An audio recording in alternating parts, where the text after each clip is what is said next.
Boa noite a todos. Boa noite. Hoje, 22 de agosto de 2025, estamos reunidos para estudar a obra O Céu e o Inferno. E hoje a tia Conceição não está presente porque ela foi fazer uma cirurgia, a cirurgia do ombro dela, né? Já fez, foi hoje à tarde. Passa bem, está se recuperando e amanhã possivelmente já estará em casa. Então, oremos para que ela tenha uma pronta recuperação e logo esteja aqui com a gente.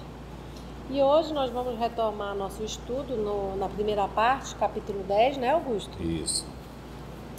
Mas antes da gente iniciar e de fazer a recapitulação, vamos envolver nosso irmão Augusto para fazer a prece de agradecimento. E assim, amado Mestre Jesus, é com muita alegria que nos reunimos em Teu nome, aqui buscando internalizar esses ensinamentos que Tu nos traz e que possamos, Mestre amigo Jesus, com a Tua ajuda, cada vez mais estarmos firmes, buscando o estudo para nos reformarmos, para nos melhorarmos moralmente e, acima de tudo, cada vez mais estarmos próximos de Ti. Que a Tua paz, que o Teu amor nos envolva e que Tu fique conosco hoje e sempre, que assim seja. Que assim seja. E aí, Augusto, onde nós estamos? Semana passada a gente estudou o item 10, onde, do capítulo 10, né? Intervenção dos demônios nas modernas manifestações, onde Kardec continua utilizando passagem da pastoral do Monsenhor Gusset e nos trazendo as refutações das teorias dos anjos e demônios segundo a Igreja. E hoje a gente continua com as refutações de Kardec, hoje começando o item 11. Item 11. Estendemo-nos um tanto sobre estas citações para mostrar que os princípios do Espiritismo não têm relação alguma com os da magia. As citações dos Monsenhor, né? Isso. Porque no Kardec ele vem refutando, tem 9, onde ele diz: por meio dessas operações da magia moderna, vemos reproduzirem-se entre nós as evocações e os oráculos, as consultas aos mortos, as curas e os sortilégios que ilustraram os templos dos ídolos e os antros das sibilas. Então ele está ainda refutando sobre essa passagem. Essa afirmativa lá da pastoral. Da pastoral do Monsenhor Gusset, isso. Assim, nada de espíritos às ordens dos homens, nada de meios para os constranger, nada de sinais ou fórmulas cabalísticas, nada de descobertas de tesouros ou processos para enriquecer, nada de milagres ou prodígios, adivinhações e aparições fantásticas, nada, finalmente, que constitua o objetivo e os elementos essenciais da magia. O Espiritismo não só reprova tais coisas, como demonstra a impossibilidade e ineficácia delas. Não há, pois, qualquer analogia entre os processos e fins da magia e os do Espiritismo. Querer confundi-los só pode atestar ignorância ou má-fé. E como os princípios do Espiritismo nada têm de secreto, estando formulados em termos claros e sem equívoco, tal erro jamais poderia prevalecer. Quanto às curas, reconhecidas como reais na pastoral pré-citada, o exemplo foi mal escolhido para afastar as pessoas das relações com os espíritos. Essas curas constituem outros tantos benefícios que tocam de perto as pessoas e que todas podem apreciar. Pouca gente estará disposta a renunciar a elas, sobretudo depois de haver esgotado outros recursos antes de recorrer ao diabo. Ora, se o diabo cura, forçoso é confessar que pratica uma boa ação. E é interessante porque a gente vê muita gente de fé, né? Vamos dizer assim, de fé mais da igreja, da sua religião, e quando tem um diagnóstico, né, de uma doença grave que já foi em todos os médicos e especialistas, no final vai se curvando aí às curas espirituais, né? Então, assim, é por isso que ele diz aqui, né? Pouca gente vai se afastar disso, principalmente quem já recorreu a tudo, né? E se o diabo está curando, ele vai estar fazendo uma boa ação, né? E tem até uma nota aqui de Allan Kardec. Ele diz aqui: querendo convencer as pessoas curadas pelos espíritos de que foram pelo diabo, grande número delas se desligou radicalmente da igreja, sem que até então jamais pensassem fazê-lo. Então, quando eles colocaram isso, muita gente se afastou da igreja. Porque foi curada, né? Se alguém disse que foi curada e quem curou foi o diabo, então vamos se afastar da igreja. Item 12, abre aspas, aí vem uma citação de novo da pastoral. Quais são os agentes secretos de tais fenômenos, os verdadeiros autores dessas cenas inexplicáveis? Os anjos não aceitariam desempenhar esses papéis indignos, nem se prestariam a todos os caprichos da curiosidade. Fecha aspas. Aí vem Kardec agora. O autor quer falar das manifestações físicas dos espíritos, no número das quais existem algumas que são evidentemente pouco dignas de espíritos superiores. Nós lhes pediremos, contudo, que substitua o vocábulo anjo pela expressão espíritos puros ou espíritos superiores, pois assim teremos exatamente o que diz o Espiritismo. Mas porque não... o Espiritismo fala, né, que espírito superior não se presta a estar tirando curiosidade de ninguém. A estar fazendo efeitos físicos. Porque ele está falando de manifestações físicas. Ele está dizendo que ele pode tirar. Mas também aqui os caprichos de curiosidade, que ele fala, nem se prestariam aos caprichos de curiosidade. Saber onde tem um tesouro, saber o que vai acontecer. Então já falou, espírito puro não vem para isso, né? E é a mesma coisa que diz o Monsenhor Gusset, só que ele fala anjos, né? Mas não se poderia considerar indignas dos espíritos bons uma infinidade de comunicações dadas pela escrita, pela palavra, pela audição ou por quaisquer outros meios, pois que tais comunicações seriam e são dignas dos homens mais eminentes da terra. O mesmo se pode dizer quanto às curas, aparições e um sem número de fatos que os livros santos citam em profusão, como obra de anjos ou de santos. Se, pois, os anjos e os santos produziram outrora fenômenos semelhantes, por que não os produzirão hoje? Por que os mesmos fatos seriam hoje obras do demônio nas mãos de certas pessoas, enquanto nas mãos de outros são reputados santos milagres? Sustentar semelhante tese é renunciar a toda lógica. Que a igreja ela admite vários milagres, né? Vamos dizer assim, vários milagres dos santos. Ela admite uma cura inesperada por causa da fé, ela admite aparições. E aí, quando é no âmbito da igreja, é santo, é ok. Mas se tirar desse meio e der outro nome, já é o diabo. Então aí falta a lógica, ainda que seja uma ação para o bem, uma ação de cura, uma aparição para dar uma mensagem, seja de como for, aí vira uma coisa demoníaca. O autor da pastoral incorre em erro quando afirma que tais fenômenos são inexplicáveis. Ao contrário, hoje esses fenômenos são perfeitamente explicados, tanto que não se consideram mais como maravilhosos e sobrenaturais.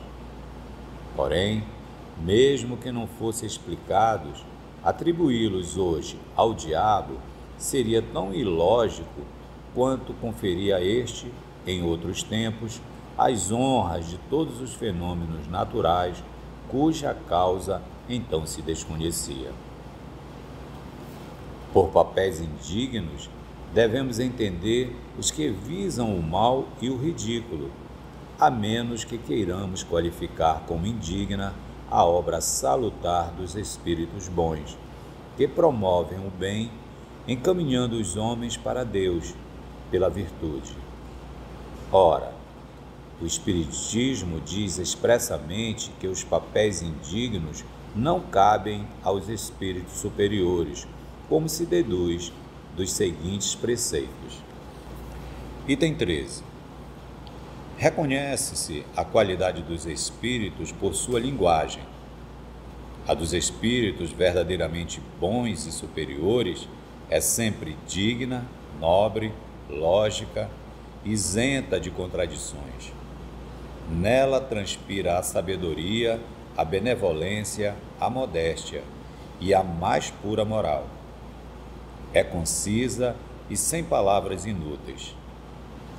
Na dos espíritos inferiores, ignorantes ou orgulhosos, o vácuo das ideias é quase sempre preenchido pela abundância de palavras. Todo pensamento evidentemente falso, toda máxima contrária à sã moral, todo conselho ridículo, toda expressão grosseira, trivial ou simplesmente frívola, enfim, toda manifestação de malevolência, de presunção ou arrogância, são sinais incontestáveis da inferioridade de um espírito. E aí, Kardec fazendo essa contraposição de novo, né? Realmente os anjos, ou como ele diz, os espíritos superiores, não se utilizam de palavras, não fala por boca suja, como diz a tia, né? E aí ele está mostrando aqui as diferenças. E ainda nesse ponto, o Monsenhor Gusset é cheio de razão, porque é verdade que os anjos não se prestam a essas comunicações, a essas atividades menos dignas. E aí ele vai dizendo, né, as qualidades, ele vai dizer dos espíritos, quais são os preceitos para você saber se é um espírito superior. E a primeira coisa que ele fala é a qualidade da linguagem.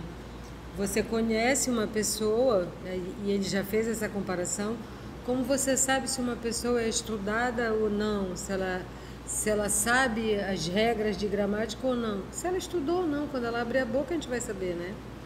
A gente foi, nós denota que não tem conhecimento, mas pela linguagem a gente sabe, eles da mesma forma, a gente sabe se um espírito é superior ou não pela qualidade da sua linguagem. E aí ele diz, o espírito superior, a linguagem é sempre.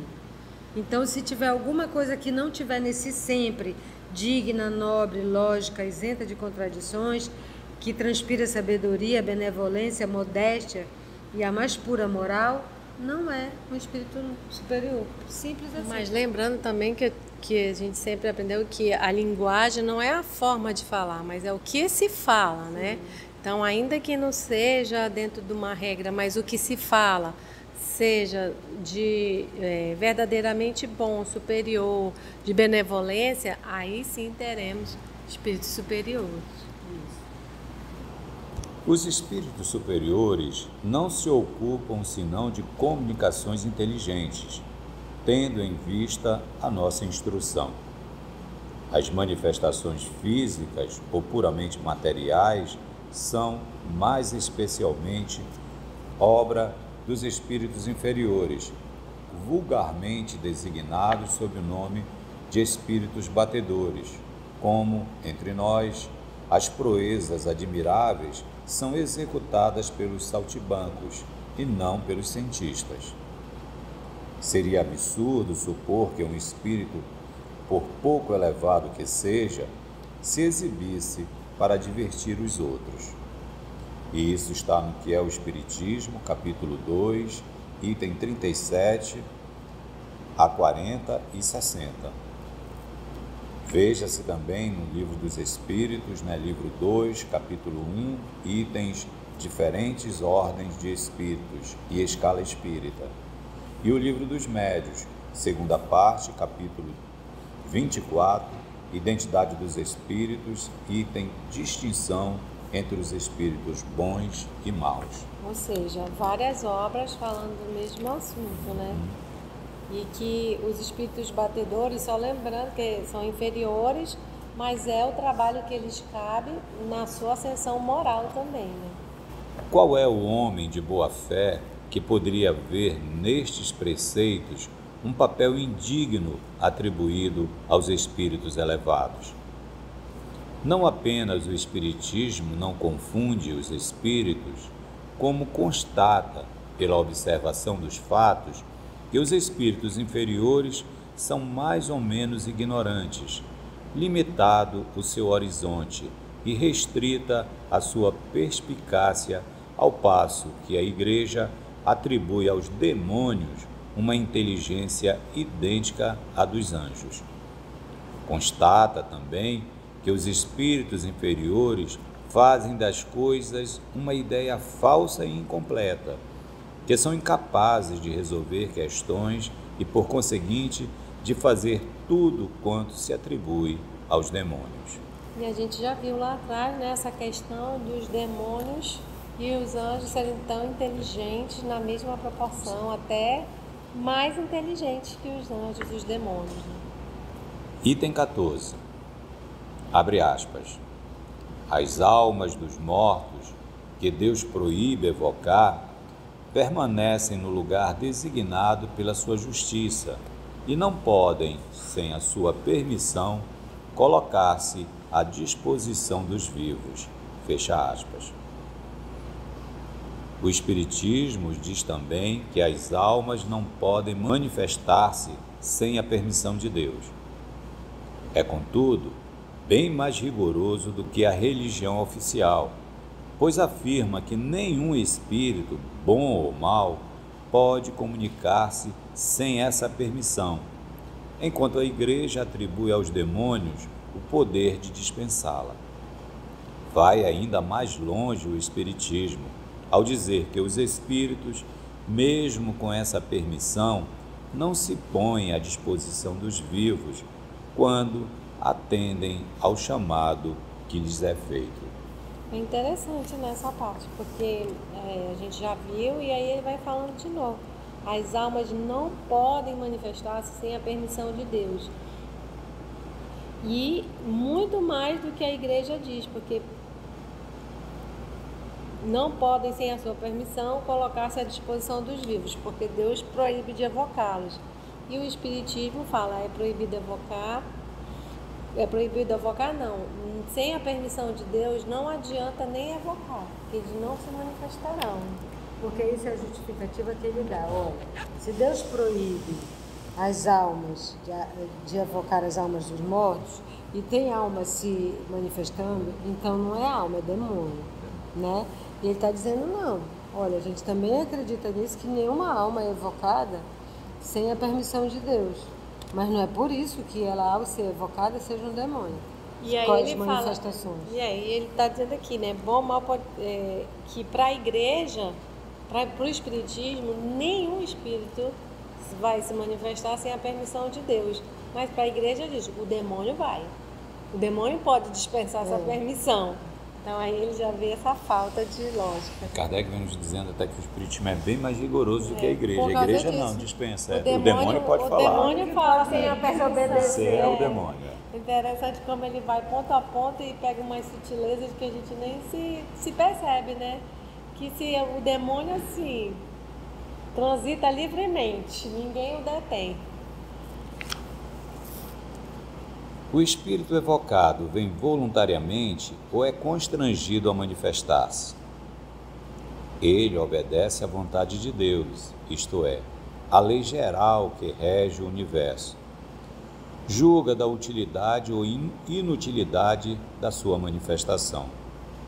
Ainda aí exerce o livre-arbítrio. O espírito superior vem sempre que chamado com um fim útil.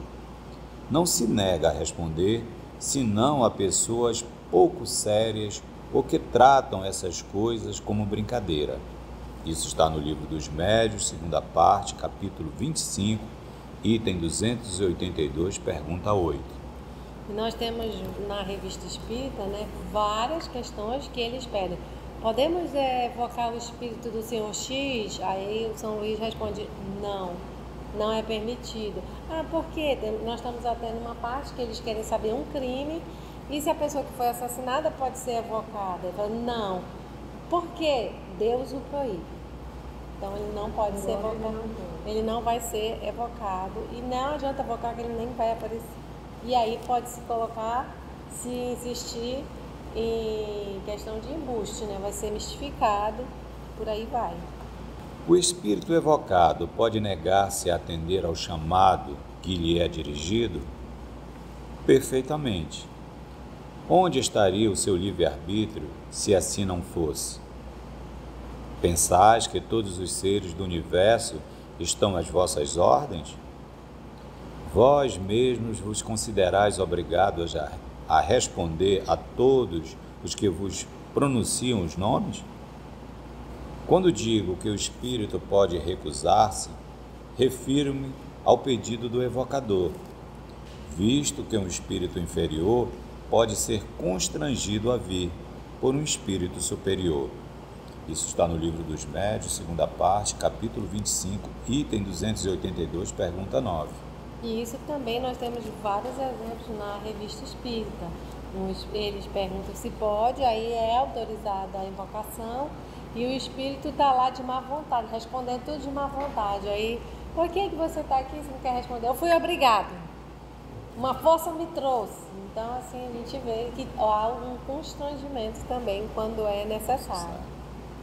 Ele diz aí que o espírito pode recusar o evocador, mas não o espírito superior que pode o obrigar, como disse a Carla.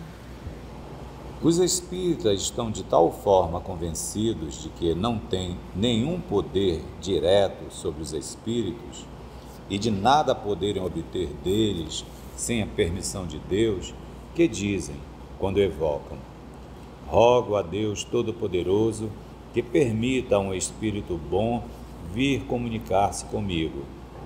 Rogo também ao meu anjo da guarda que me assista e afaste os espíritos maus. E em se tratando da evocação de um espírito determinado, rogamos a Deus Todo-Poderoso permitir que tal espírito se comunique conosco. Isso está no Livro dos Médiuns, segunda parte, capítulo 17, item 203. Então são as formas que Kardec utilizava, né, para pedir a permissão para invocar algum espírito. Item 15. As acusações da Igreja quanto à prática das evocações não atingem, portanto, o Espiritismo, mas as práticas da magia, com a qual este nada tem de comum. O Espiritismo condena, tanto quanto a Igreja, as referidas práticas, ao mesmo tempo que não confere aos espíritos bons um papel indigno deles. Enfim, nada pergunta ou pretende obter sem a permissão de Deus. Certamente, pode haver quem abuse das evocações, quem delas faça um jogo, quem lhes desnature o caráter providencial em proveito de interesses pessoais, ou ainda quem, por ignorância, leviandade, orgulho ou ambição, se afaste dos verdadeiros princípios da doutrina. Porém, o verdadeiro espiritismo, o espiritismo sério os condena, tanto quanto a verdadeira religião condena os falsos devotos e os excessos do fanatismo. E 50 anos depois, né, o Araxes ele fala aqui, que há quem por leviandade, ignorância e ambição se afaste dos verdadeiros princípios da doutrina. E no primeiro momento que a Aurélia e a mãe dela, que querem afastar o casal lá, vai procurar o Araxes, e a primeira mensagem é verdadeiramente uma aula de bondade, de bom espírito, para que elas não interfiram, que ali elas iam fazer coisas terríveis, ensina para ela, mas ela diz, não, eu quero. Aí o Arash também, com seu livre-arbítrio, com a sua cupidez, quando vê a sacola de moedas, aí ele já no segundo momento, aí diz aqui, já se desnatura. E aí prepara todo aquele embuste da trama, que nós não vamos dar o spoiler. Tá no canal, 50 anos depois. Portanto, não é lógico nem racional imputar ao Espiritismo abusos que ele é o primeiro a condenar, bem como os erros daqueles que não o compreendem. Antes de formular qualquer acusação, convém saber se é justa. Assim diremos: a censura da Igreja recai nos charlatães, nos especuladores, nos praticantes de magia e sortilégio, e com razão. Quando a crítica religiosa ou cética castiga os abusos e estigmatiza o charlatanismo, não faz mais que realçar a pureza da sã doutrina, auxiliando-a no expurgo de maus elementos e facilitando-nos a tarefa. O erro da crítica está em confundir o bem e o mal, o que muitas vezes sucede pela má-fé de alguns e pela ignorância do maior número. Mas a distinção que uma tal crítica não faz, outros a fazem. Seja como for, a censura aplicada ao mal, e a qual todo espírita sincero e reto se associa, essa não prejudica nem afeta a doutrina espírita. Ou seja, novamente ele falando aqui de que quem faz a crítica não conhece, não sabe do que está falando. E aí ele fala, né? O erro da crítica está em confundir o bem e o mal, que muitas vezes sucede pela má fé de alguns e pela ignorância da maior parte.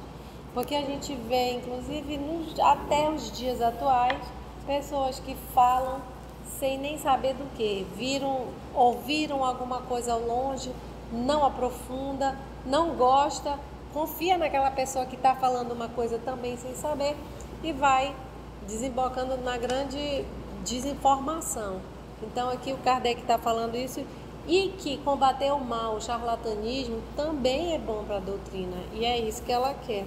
E o que ele está dizendo aí, que nesse final, que é assim, olha, a gente não é contra a igreja, e a gente compreende que ela está querendo, né, essas admoestações, essas instruções, para os charlatões, especuladores, mas para não confundir, porque se eles não falam e se ele também não diz, vai confundir, e os que sabem pouco vão embarcar nessas só do por ir. Então tem que saber estudar para fazer essa diferença.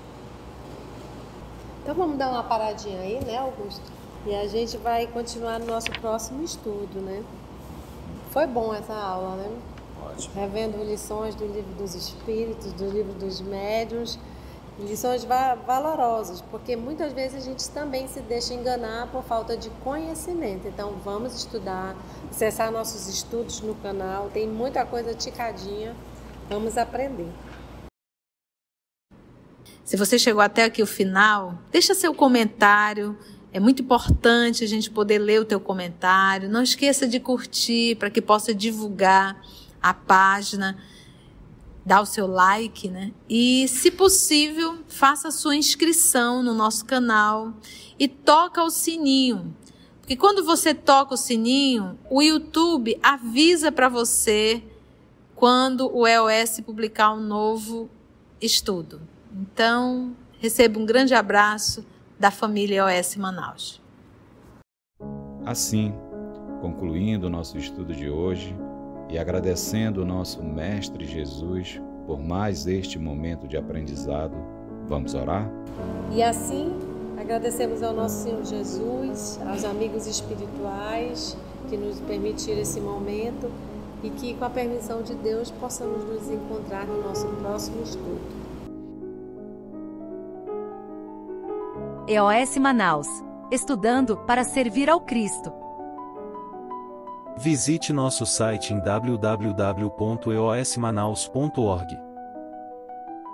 No YouTube, procure o canal EOS Manaus. Participe do nosso grupo no Facebook. No Instagram somos @EOS Manaus. Escute e estude na Rádio Manaus de Estudos Espíritas. Estamos, também, em diversas plataformas de áudio. Procure EOS Manaus, no seu aplicativo preferido. EOS Manaus. Estudando para servir ao Cristo.